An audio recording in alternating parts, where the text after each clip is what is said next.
নমস্কার বন্ধুরা, এই পিঠেপুলির মরশুমে আমি হাজির হয়ে গেছি আর একটা পিঠের রেসিপি, পাটিসাপটার রেসিপি নিয়ে। তবে এই পাটিসাপটা গতানুগতিক পাটিসাপটা নয়, এটা ক্ষীর আর চকলেটের মেলবন্ধনে তৈরি একটা ফিউশন পাটিসাপটা। দেখতে যেমন সুন্দর, খেতে তার থেকেও বেশি সুন্দর। কিভাবে এই পাটিসাপটা পিঠাটা বানালাম তার রেসিপি আপনাদের সঙ্গে শেয়ার করে নেব। আপনারা আমার চ্যানেলটাকে সাবস্ক্রাইব করে ভিডিওটা শেষ পর্যন্ত দেখে নেবেন। প্রথমেই নিয়ে নিয়েছি একটা কড়াই, এর মধ্যে দিয়ে দিচ্ছি 500 ml টোন্ড মিল্ক। দুধটা প্রথমেই একটু গরম করে নেব।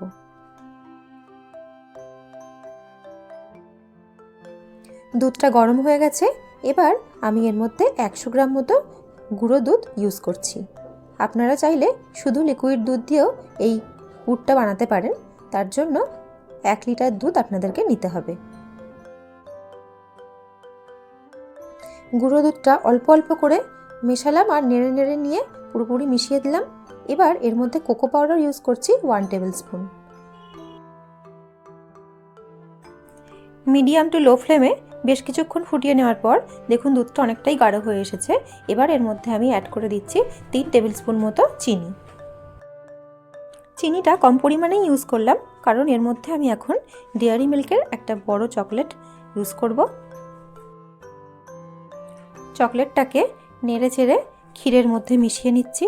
তারপর আবারও কিছুক্ষণ এটাকে মিডিয়াম টু লো ফ্লেমে ফুটিয়ে নেব, যাতে ক্ষীরটা বেশ অনেকটাই গাঢ় হয়ে যায়।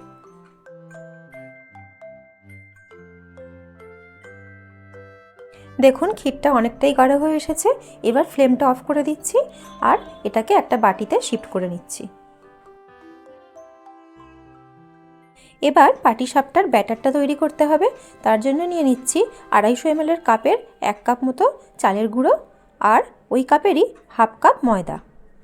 তার সাথে দিয়ে দিচ্ছি ওই সেম কাপেরই 1/4 কাপ সুজি। দিচ্ছি হাফ টিস্পুন নুন আর 1/3 কাপ মতো চিনি। এবার আমি ঈষদুষ্ণ জল নিয়ে নিয়েছি। প্রথমে 1 কাপ জল ইউজ করেছি, তারপর আরও হাফ কাপ মতন জল ইউজ করে ভালো করে এটাকে একটা হুইস্কের সাহায্যে ফেটিয়ে নিচ্ছি। অর্থাৎ 2 কাপের থেকে একটু কম আমি জল ইউজ করেছি এই ব্যাটারটা তৈরি করার জন্য। আর আপনারা চাইলে এর মধ্যে কয়েক ফোঁটা ভ্যানিলা এসেন্সও অ্যাড করতে পারেন। চকলেট পাটিসাপটার ক্ষেত্রে ভ্যানিলার ফ্লেভারটা কিন্তু খুব ভালো যাবে। এবার এটাকে ঢাকা দিয়ে দিচ্ছি 30 মিনিটের জন্য। ফিরে এলাম আধ ঘন্টা পর। দেখুন ব্যাটারের কনসিস্টেন্সিটা ঠিক এইরকম হয়েছে। এইরকমই একটা পোরিং কনসিস্টেন্সির ব্যাটার আমাদের প্রয়োজন। এই ব্যাটার থেকে আমি 3 হাতা মতো ব্যাটার তুলে নিচ্ছি একটা আলাদা পাত্রে। তার মধ্যে 1 চামচ কোকো পাউডার ইউজ করছি এই পাটিসাপটাটাকে একটা ডিজাইন দেওয়ার জন্য।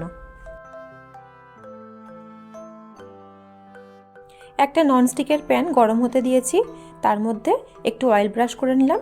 এবার চামচের সাহায্যে চকোলেট দেওয়া যে ব্যাটারটা আছে সেটাকে এভাবে অল্প অল্প করে গোল করে ঢেলে আমি একটা ডিজাইন বানিয়ে নিচ্ছি। আপনারা আপনাদের পছন্দ মতো যে কোনো ডিজাইন তৈরি করতে পারেন।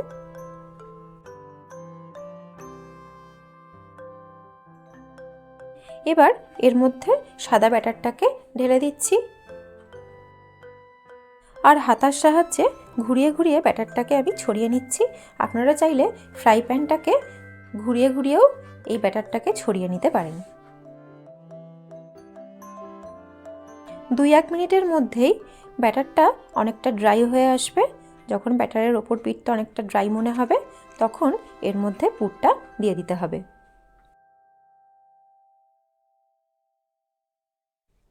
তারপর একটা স্প্যাচুলার সাহায্যে খুব সাবধানে এটাকে ফোল্ড করে দিচ্ছি।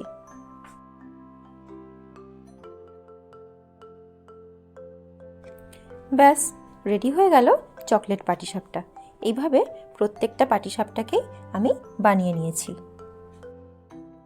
দেখুন বন্ধুরা, পাটিসাপটাগুলো কত সুন্দর দেখতে হয়েছে আর টেস্টেও কিন্তু একেবারে অসাধারণ।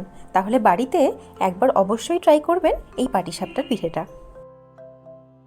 আর রেসিপিটা আপনাদের কেমন লাগলো তা আমাকে কমেন্টের মাধ্যমে জানাতে ভুলবেন না। আর যারা এখনও আমার চ্যানেলটাকে সাবস্ক্রাইব করেননি তারা প্লিজ প্লিজ চ্যানেলটাকে সাবস্ক্রাইব করে আমার পাশে থাকবেন। দেখা হবে অন্য আরেকটি রেসিপি নিয়ে। ততক্ষণ পর্যন্ত ভালো খান, সুস্থ থাকুন।